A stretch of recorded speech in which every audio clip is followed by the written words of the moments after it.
तो कल लास्ट में समीकरण आई थी एक, है ना, प्रथम कोटि की अभिक्रिया के लिए समाकलित वेग समीकरण देख रहे थे। तो समीकरण जो आई थी minus D A upon D T बराबर क्या था कि माइनस डी ए अपॉन, ये समीकरण आया होगा माइनस डी ए अपॉन ए बराबर के डी टी, जिसको हमने क्या माना था समीकरण। अब जैसे शून्य कोटि की अभिक्रिया के लिए कर रहे थे, ठीक है, क्या कर रहे थे, समाकलित वेग समीकरण निकाल रहे थे, ऐसे ही किसके लिए निकालना है, प्रथम कोटि की अभिक्रिया के लिए। तो तीसरी समीकरण वहां पर क्या कर रहे थे हम, समाकलन कर रहे थे। ऐसे यहां पर भी क्या करना है, समीकरण 3 का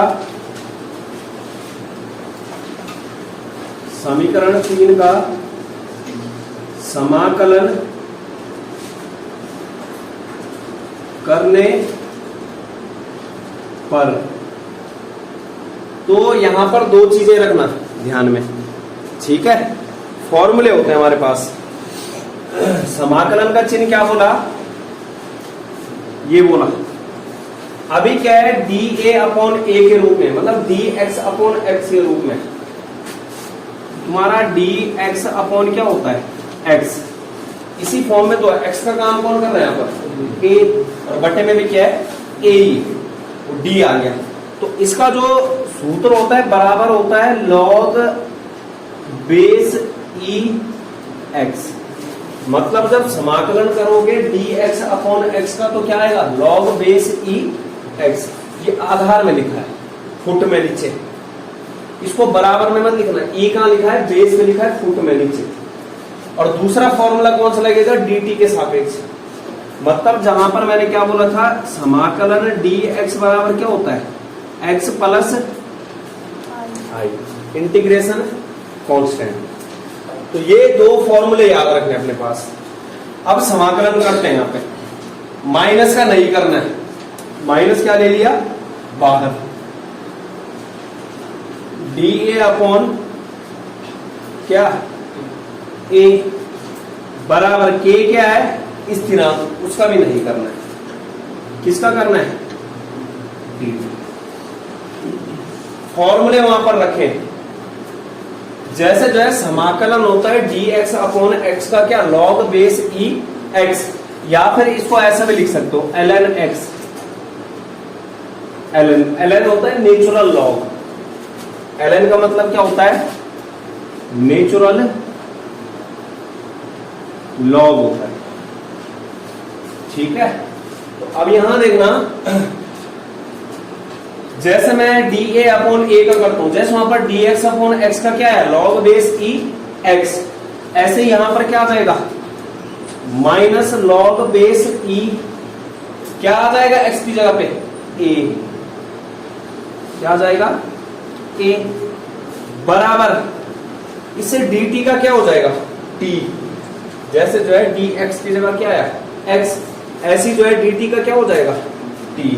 तो k इंटू क्या हो जाएगा, t, और प्लस में i। i क्या है यहां पर, समाकलन स्थिरांक। i क्या है यहां पर, समाकलन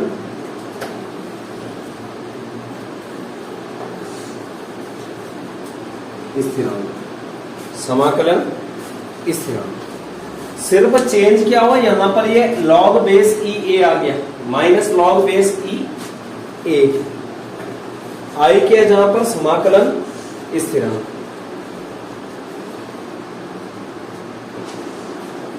इसके बाद देखो, इसको मान लो समीकरण, ठीक है, समीकरण 3 थी, इसको मान लो समीकरण 4। समीकरण 4 में t बराबर,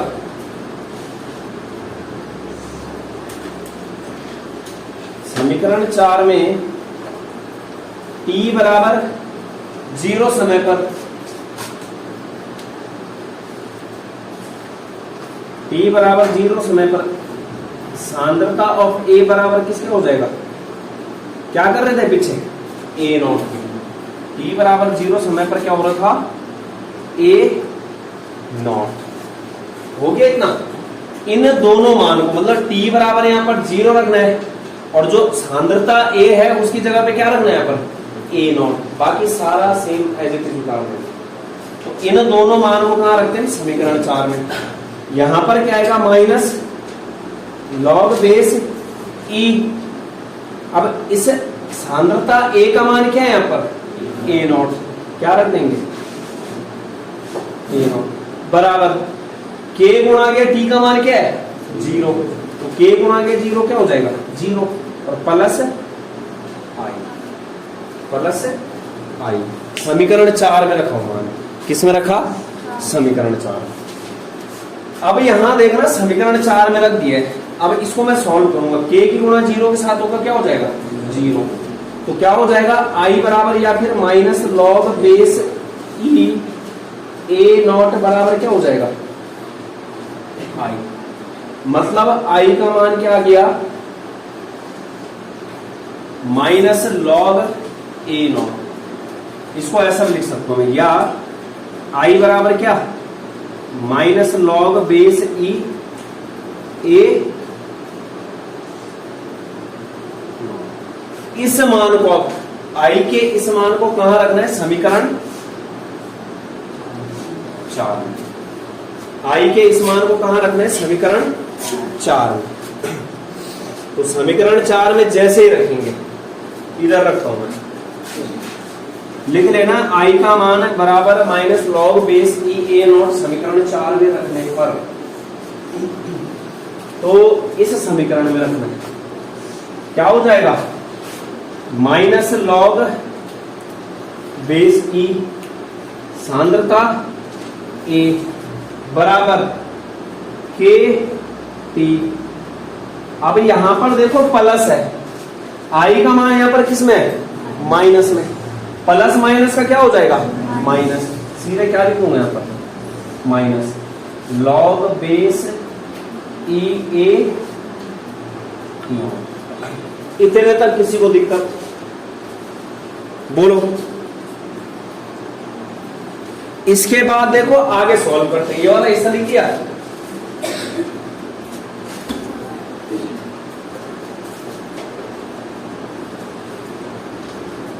यहां देखना आगे क्या होगा, इस समीकरण को आगे बढ़ाना है। मैं क्या कर सकता हूं, जो ये माइनस वाला है minus log base e a not, इसको कहां ला सकता हूं लेफ्ट हैंड साइड, ये माइनस वाला क्या हो जाएगा प्लस, तो इस समीकरण से ठीक है। तो क्या आ जाएगा log base e a not left hand side में आ जाएगा, आ गया। साइन क्या हो गया माइनस का किस में कन्वर्ट हो जाएगा प्लस में, और यहां पर क्या है तुम्हारा ये minus log base e a और बराबर क्या हो गया kt, बराबर क्या हो गया kt बराबर kt, ठीक है। इतना करो।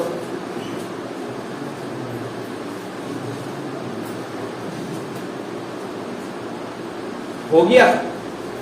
इसके बाद देखो हमारे पास सूत्र होता है log a minus log b, तीसरे चैप्टर में ना जिन्होंने वैल्यू रसायन क्लास में पढ़ा होगा सूत्र लिखवा लिया, और यहां भी क्या होता है सूत्र होता है हमारे पास लॉग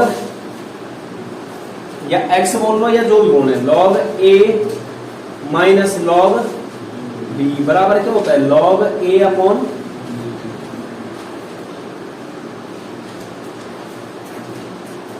a का काम कौन कर रहा है a नॉट, b का काम कौन कर रहा है a।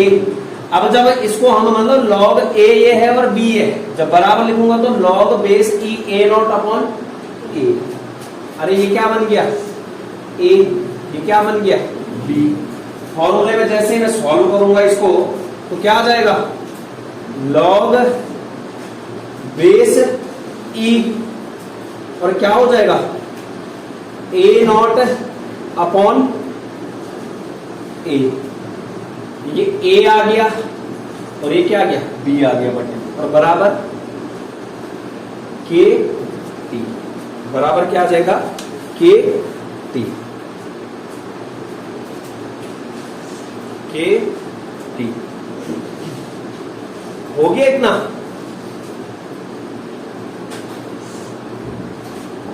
इतना करो,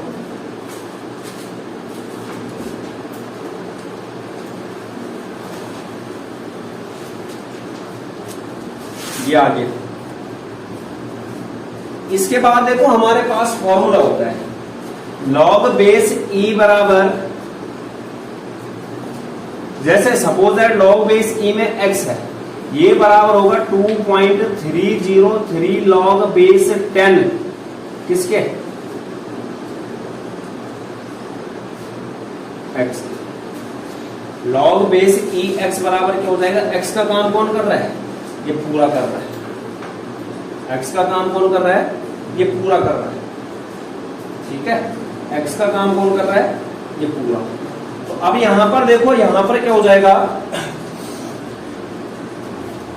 लॉग बेस e की जगह पे क्या रखूंगा, 2.303 लॉग बेस 10। ये दिख रहा लॉग बेस x, तो x आया, और लॉग बेस e की जगह पे क्या है, इतना। तो यहां पे रखूंगा, क्या बनाऊंगा इसको, 2.303 हुआ लॉग बेस, अब क्या आ जाएगा 10, और a नॉट अपॉन क्या हो जाएगा a, और बराबर क्या आ जाएगा kt, बराबर क्या आ जाएगा kt। अब इतना हो गया। अब ना हमें पता किसका मान निकालना है, k का मान निकालना है। इससे t को कहां ला दूंगा, इसके बटे में। t को कहां ले आऊंगा, इसके बटे में, क्योंकि यहां पर किसमें ये गुणा में। तो k बराबर हो जाएगा 2.303 अपॉन t, और log base 10 a not upon a, और यही पूछता है पेपर में। यही तुम्हारा जो है ऑल ओवर समाकलित वेग समीकरण, ये वाला सुन लो। मैंने कुछ नहीं किया, इससे t को कहां लाया, इसके बटे में लाया। 2.30 अपॉन 303 अपॉन क्या हो गया t, log base 10 a not upon a।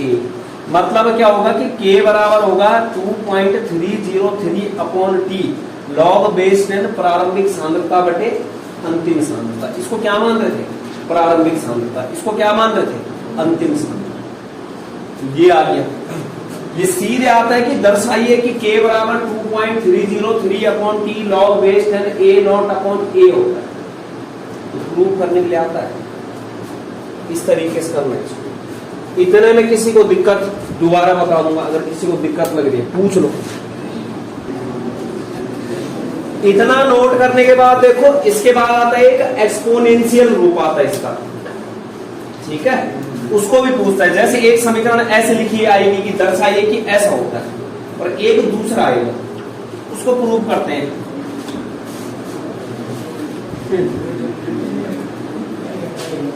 तो एक्सपोनेंशियल रूप लिखना प्रथम कोटि की अभिक्रिया के लिए। क्या बोला, एक्सपोनेंशियल, बोलो तो एक बारी। वो नहीं हाँ, एक्सीडेंट से दे। यहां देखो हो गया, देखो समीकरण, जैसे मैं इस वाली समीकरण को ले रहा हूं, ठीक है, माइनस लॉग बेस ई ए, वही उठा रहा हूं मैं, बराबर के टी माइनस लॉग बेस ई और ए नॉट। ये समीकरण आया था जैसे ही हमने आई का मान कहां रखा था, समीकरण जो भी थी, 4 थी जो भी थी। तो इस समीकरण में मैं क्या करता हूं, माइनस की गुणा कर देता हूं। किसकी गुणा, माइनस की। या फिर मतलब इसको इधर ले आऊं, जैसा भी करना है, मतलब या तो मैं यहां से माइनस की गुणा जैसे ही करूंगा तो ये क्या हो जाएगा प्लस, ये क्या हो जाएगा माइनस, ये क्या हो जाएगा, मतलब जो प्लस था उसको माइनस बना दिया, जो माइनस था वो क्या हो गया प्लस। अब यहां से मैं इसको इधर लाता हूं, इसका पक्षांतरण करता हूं, तो क्या हो जाएगा लॉग बेस ई ए, और किस में आ जाएगी इधर minus log base E A not, और बराबर क्या हो गया माइनस के माइनस के। अभी मैंने फॉर्मूला बताया लॉग ए माइनस लॉग बी बराबर लॉग ए अपॉन बी, मतलब ये ए ऊपर आएगा बट्टे में क्या आ जाएगा ए नॉट, तो लॉग बेस ई ए अपॉन क्या ए नॉट, क्या ए नॉट और बराबर माइनस के, माइनस के। इसके बाद देखो एक फॉर्मूला होता है, बस हम मतलब ऊपर की ओर पहुंचने वाले, ठीक है, क्योंकि लॉग बेस ई एक्स बराबर ई बराबर अगर हुआ किसके वाई के, यदि क्या है कुछ इस तरीके का नहीं, जैसे यहां पर यही है लॉग बेस ई है और एक्स का काम कौन कर रहा है, ये पूरा कर रहा है, और वाई का काम कौन कर रहा है, पूरा कर रहा है। ये जब इस प्रकार की कहानी होती है तो यहां पर सूत्र बनता है एक्स बराबर, तो एक्स बराबर e की पावर y, x बराबर e की पावर y। अब समझ लें x कौन है a upon a not, y कौन है माइनस के टी, x की जगह पे क्या लिखूंगा a not upon a, y e तो e आएगा, e के ऊपर क्या आ जाएगा y क्या आ जाएगा माइनस, मतलब बोले तो यहां पर क्या हो जाएगा a अपॉन ए नॉट बराबर e की पावर में क्या आ जाएगा माइनस के टी। ये जो ए नॉट है ये कहां चला जाएगा बट्टे में, आगे जाके क्या हो जाएगा गुणा, ए बराबर ए नॉट e की पावर माइनस के टी, और ये भी पूछता है कई बार इस रूप में। इतने में दिक्कत है तो बोलो, यहां देखना जो न्यूमेरिकल में फॉर्मूला लगता है वो कौन सा लगता है, जो इससे पहले वाला था, क्या निकाला था k बराबर 2.303 upon T log base n, और प्रारंभिक सांद्रता बटे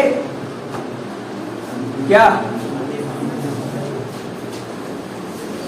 अंतिम सांद्रता। तो ये दोनों जो है याद रखना, ये तो सीधे प्रूफ में आएगा अगर आएगा, नहीं तो ये वाला क्या है न्यूमेरिकल में ये वाला यूज होगा, और तुम्हारा जो है अगर आएगा डेरिवेशन तो यही प्रूफ करना होता है। जैसे आगे की प्रथम कोटि की अभिक्रिया के लिए समाकलित वेग समीकरण ज्ञात कीजिए, तो यहां तक करना है, इस तरह ये नहीं करना है। फिर अगर आगे की प्रूफ कीजिए a बराबर ए नॉट e की पावर माइनस के टी, तब ये करना है, ठीक है। इसके बाद लिखो अभिक्रिया का अर्धायुकाल, अभिक्रिया का अर्धायुकाल।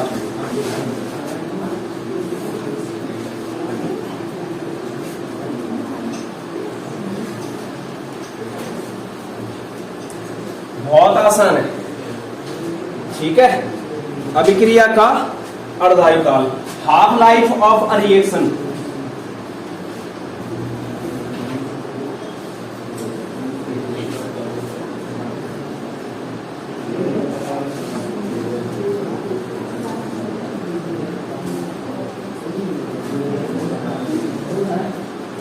समझना यहां पर अभिक्रिया का अर्धायुकाल क्या होता है कि एक समय हो गए, काल का मतलब समय, वह टाइम होता है जिस टाइम में हमारी अभिक्रिया आधी कंप्लीट हो जाती है। कहने का मतलब अगर 100% अभिक्रिया होनी है तो 100% का आधा कितना होगा 50, मतलब क्या है कि 50% अभिक्रिया पूर्ण होने में जो समय लगता है। जैसे मतलब उदाहरण के ले लो, ऐसी कॉमन एग्जांपल लेते हैं कि जो है तुम्हें मैंने जो है प्रत्येक को बोला क्या, प्रत्येक को क्या, एक को बोला 30 समोसे दिए, 30 समोसे खाने। तो 30 समोसे खाने हैं, तो ये बताओ मेरे को वहां पर अर्धायुकाल कहां पे होगा? 15 समोसे खाने में जितना टाइम लगेगा। एक चीज बताओ, जो 15 समोसे खाने में, शुरुआत के 15 समोसे खाने में जो टाइम लग रहा है, क्या उतना ही टाइम जो है अगला 16वां, 17वां, 18वां, 19वां, 20वां, 21वां, 22वां, 23वां, 30 समोसे खाने में लगेगा? मतलब टाइम क्या हो सकता है? ज्यादा लग सकता है, क्योंकि अभिक्रिया क्या है, पेट तो भर रहा है। अरे पहली बात 15 समोसे खाए तो जाए, सिर्फ प्लेट ऐसे खिसकाओगे ऐसे हो गया। जैसे पहला समोसा खाओगे, दूसरा खाओगे, तीसरा खाओगे, धीरे धीरे क्या होगा, समोसे तो कम हो रहे हैं, लेकिन जो तुम्हारी अभिक्रिया करने का टाइम होगा ना, वो भी क्या होता जाएगा, ज्यादा होगा। मतलब क्या है, ये कभी भी नहीं होगा कि ऐसा नहीं बोल रहे कि 50% अभिक्रिया, अगर जैसे सवाल आ गया कि 50% अभिक्रिया 10 मिनट में पूर्ण होती है, तो अगले 50% कितने में होगा, तुम क्या बोलोगे? 10 मिनट में। ये नहीं बोलना है, सुन रहे हो? कारण क्या है कि यहां पर क्या है कि मैंने क्या बोला, जैसे 15 समोसे खाने में जो है 10 मिनट लगाइए, 15 मिनट लगाइए, क्या अगले 15 समोसे खाने में 15 ही मिनट लगाओगे? पता नहीं सालों लगते कि जन्मांतर लगते, खाते भी कि नहीं खाते, अभिक्रिया होती भी कि नहीं होती। तो यहां पर क्या है कि जैसे मैंने क्या बोला, 30 समोसे खाने में जो है जो समय होगा तो पूरा होगा मतलब, लेकिन 30 समोसे दिए गए, 15 समोसे खाने में कितना समय लगा, उसको क्या बोला जाएगा? अर्धायुकाल, मतलब आधा समय। तो यहां पर हम अभिक्रिया की बात कर रहे हैं। अभिक्रिया का अर्धायुकाल वह टाइम होता है जिसमें जो है 50% अभिक्रिया पूर्ण हो जाती है। मतलब क्या है कि किसी भी अभिक्रिया का जो अर्धायुकाल है, वह समय है जिसमें क्या होगा, तुम्हारा अभिकारक की सांद्रता, जो प्रारंभिक सांद्रता थी उसकी आधी रह जाए। मतलब शुरुआत में जब हम अभिकारक लेंगे, कितना लेंगे? 100%। हमने क्या बोला, 100% अभिकारक का अर्धायुकाल, मतलब 50% अभिक्रिया पूर्ण होने में कितना समय लगा, मतलब 50% अभिकारक जो है उत्पाद में बदलने में कितना टाइम ले रहा है, उसे क्या बोला जाएगा? अर्धायुकाल। तो लिख लेना, किसी भी अभिक्रिया का अर्धायुकाल है, अर्धायुकाल वह समय होता है, वह समय जिसमें अभिकारक की सांद्रता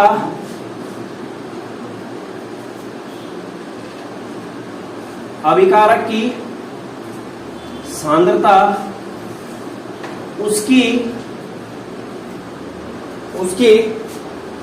प्रारंभिक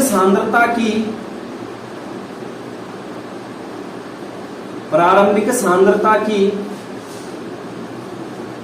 क्या हो जाए, आधी रह जाए, आधी रह जाए। कहने का मतलब अगर मैंने जो है 100 ग्राम जो है अभिकारक लिया है, तो अर्धायुकाल कहां पर होगा, जहां पर जो है 50 ग्राम खत्म हो चुका होगा। मतलब 50 ग्राम अभिकारक उत्पाद में कितने टाइम में गया है, उसको क्या बोला जाएगा, अर्धायुकाल। तो या तो ऐसा भी बोल सकते हो कि क्या बोलोगे, अथवा करके, और 50% अभिक्रिया पूर्ण होने में, 50% अभिक्रिया पूर्ण होने में लगा समय। ये जरूरी नहीं कि अगले 50% पूर्ण होने में उतना ही समय लगे जितना कि किसमें, पहले 50% में। ये कोई कंपलसरी नहीं है, ठीक है। दूसरा क्या है, अर्धायुकाल को जो डिनोट किया जाता है T½ ये दिख गया यहाँ पर, T का क्या कर दिया, आधा, अथवा T50%, T50%, इससे डिनोट किया जाता है, किसको प्रदर्शित किया जाता है, किसको, अर्धायुकाल प्रदर्शित करते हैं।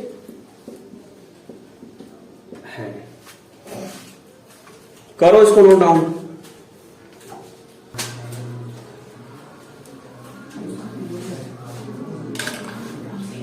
अर्धायुकाल के लिए कंडीशन, तो कंडीशन क्या क्या है,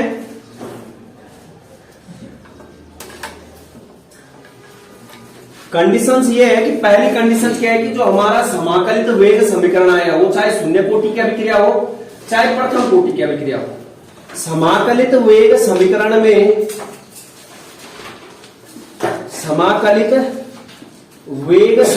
में T बराबर टी हाफ, पहली कंडीशन T बराबर क्या रखना है, टी हाफ। जो वहां पर T का मान है उसकी जगह क्या रखना है, टी हाफ रखना है। और दूसरी कंडीशन क्या है, जो सांद्रता A है, जो क्या है सांद्रता A, उसको रखना है किसके बराबर है, सांद्रता A0 बटे 2। ये दो कंडीशन है। अब हम क्या करेंगे, यहां पर शून्य कोटि की अभिक्रिया और प्रथम कोटि की अभिक्रिया दोनों के लिए अर्धायुकाल निकालना है। दोनों के लिए क्या निकालना है, अर्धायुकाल। शून्य कोटि की अभिक्रिया के लिए भी और प्रथम कोटि की अभिक्रिया के लिए। तो ये तो मैंने कंडीशन लिखा दी कि क्या क्या कंडीशन है।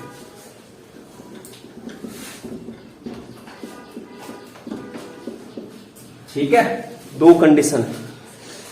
तो शून्य कोटि की अभिक्रिया के लिए जैसे अर्धायुकाल, किसके लिए, शून्य कोटि की अभिक्रिया के लिए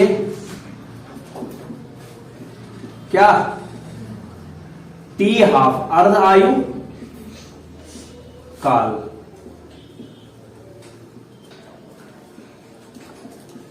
तो इसके लिए क्या पता होना जरूरी है हमें, समाकलित वेग समीकरण क्या है था, A0 माइनस ए बराबर किसके था, KT।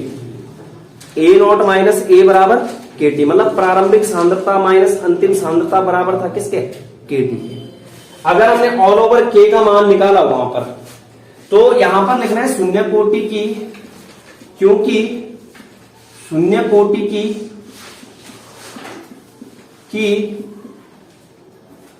अभिक्रिया के लिए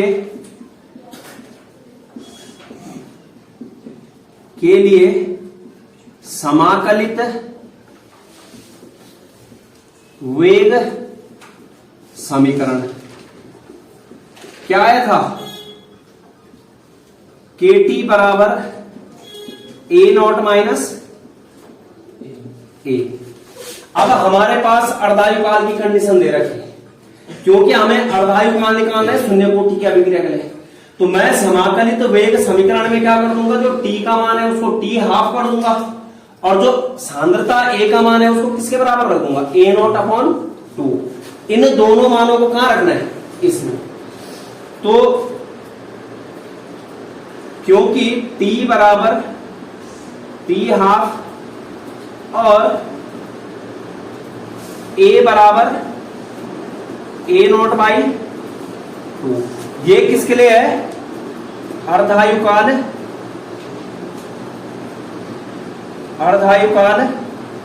के लिए हो गया। अब मैं इन दोनों मानों कहां रखता हूं, इस मान को इस T की जगह पे और इस मान को इस A की जगह पे। तो ये हो जाएगा K T हाफ, हो गया K T हाफ, T की जगह कितना रख दे, T हाफ बराबर A0 माइनस A0 बाई 2। मतलब यहां पर अब क्या करना है, मेरे को कोई बताएगा कि A0 में से आधा A0 घटाऊंगा कितना बचेगा। अब कई लोग क्या करेंगे, हर समान नहीं करना, यहाँ A0 है, ये पूरा A0 है, उसमें से कितना माइनस करना है, आधा A0, मतलब कितना बचेगा, A0 बाई 2। अरे ये एक था, एक में से आधा घटाओ कितना बचेगा, आधा। तो यहां क्या हो जाएगा, K T हाफ बराबर A0 बाई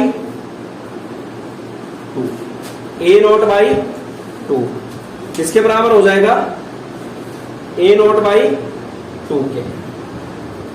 इसके बाद देखो हमें T हाफ का मान निकालना था, किसका मान निकालना था, T हाफ। तो यहां से इस K को कहां ले जाऊंगा, इसके बट्टे में, क्योंकि यहां किसमें है, गुणा में, ये कहां चला जाएगा, नीचे। बटे में, और टी हाफ बराबर क्या आ जाएगा, ए नॉट बटे 2 के। ये क्या है तुम्हारा शून्य कोटि की अभिक्रिया के लिए क्या, अर्धायु काल। कहने का मतलब जो शून्य कोटि की अभिक्रिया के लिए अर्धायु काल है वो प्रारंभिक सांद्रण और वेग स्थिरांक पर निर्भर करता है। किस पर निर्भर करता है, के और ए नॉट। ए नॉट क्या है यहाँ पर, प्रारंभिक सांद्रता, और के क्या है यहाँ पर, वेग स्थिरांक। तो जो शून्य कोटि की अभिक्रिया के लिए अर्धायु काल है वो किस किस पर निर्भर कर रहा है, प्रारंभिक सांद्रता और वेग स्थिरांक। तो ये हमने निकाला शून्य कोटि की अभिक्रिया के लिए। इसी प्रकार से जो है प्रथम कोटि की अभिक्रिया के लिए निकालना, इसको नोट करो। इसके बाद देखो प्रथम कोटि की अभिक्रिया के लिए किसके लिए निकालना है, प्रथम कोटि की अभिक्रिया के लिए। प्रथम कोटि की अभिक्रिया के लिए अर्धायु काल। तो प्रथम कोटि की अभिक्रिया के लिए समाकलित वेग समीकरण आया था के बराबर किसके, 2.303 अपॉन क्या था, टी लॉग बेस 10 प्रारंभिक सांद्रता बटे अंतिम सांद्रता, ये आया था। तो इसमें भी क्या कर देंगे हम, जो टी का मान है उसको टी हाफ रख देंगे, और जो ए का मान है उसको क्या कर देंगे, ए नॉट रख देंगे। क्या कर देंगे, ए नॉट। टी बराबर टी हाफ और सांद्रता ए बराबर ए नॉट बाई क्या, 2। किसके लिए कर रहे हैं हम ये, अर्धायु काल के लिए, अर्धायु काल के लिए हो गया। इसके बाद देखो यहां पर टी की जगह क्या रखूंगा इस समीकरण में, टी हाफ, और ए की जगह क्या रखूंगा, ए नॉट। तो बराबर हो जाएगा के बराबर 2.303 अपॉन टी हाफ, हो गया। लॉग बेस 10 और ए नॉट, और बटे में क्या आ जाएगा, इस ए की जगह पे क्या आ जाएगा, ए नॉट बाई 2 आ जाएगा, ये वाला मान आ जाएगा इसकी जगह पे। तो ए नॉट बटे क्या आ गया, 2। इसको अगर हम सॉल्व करेंगे, ये 2 पलट के कहां चला जाएगा, ऊपर। कहां चला जाएगा, ऊपर। तो के बराबर हो जाएगा 2.303 upon T half log base 10 A not upon, और कितना हो जाएगा ये 2, और ए नॉट अपॉन ए नॉट से क्या हो गया, ए नॉट कट गया। लॉग बेस 10 2, किसी को है पता कि लॉग बेस 10 2 का मान कितना होता है, 0.3010 लिखा है। क्या कर रखे हैं, क्योंकि लॉग बेस 10 2 बराबर क्या होता है, 0.3010, ये मान होता है इसका। अब मैं इस लॉग बेस 10 2 की जगह क्या रखूंगा, इस मान को रखूंगा। जब मैं इसको सॉल्व करूंगा तो अब क्या होगा, इधर वाला हिस्सा लिख दिया, ऊपर वाला। यहां पर देखना, जैसे मैं ऊपर सॉल्व करूंगा तो ये हो जाएगा, मैं इस टी हाफ को बटे में, यहां इसको कहां ले आऊं, इधर, और इस के को कहां ले जाऊं, नीचे, क्योंकि हमें टी हाफ का मान निकालना है। तो टी हाफ बराबर 2.303 अपॉन के हो गया। ये के की जगह पे टी हाफ लाया, टी हाफ की जगह पे के को लाया। यहां पे किसको लिखा है मैंने, टी हाफ, यहां पे किसको लिख दिया, के को। अरे इसको यहां लेके और इसको कहां, यहां।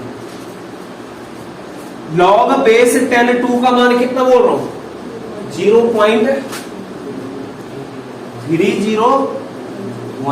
इसको गुणा करो, जो आएगा वो टी हाफ आ जाएगा। इसको मल्टीप्लाई करके टी हाफ बराबर आता है 0.693 अपॉन के। क्या आता है? टी हाफ बराबर 0.693 अपॉन के। यही क्या है तुम्हारा प्रथम कोटि की अभिक्रिया के लिए अर्धायुकाल। खुद बताओ क्या यहाँ पर इस सूत्र में कहीं सांद्रता है? स्क्वायर ब्रैकेट दिख रहा है कहीं? नहीं। इसमें सवाल आता है कि दर्शाइए कि प्रथम कोटि की अभिक्रिया का अर्धायुकाल सांद्रण पर निर्भर नहीं करता है। यही करना है। यहां पर क्या है? टी हाफ सांद्रण पर निर्भर नहीं करता है। ये इतना करो नोट।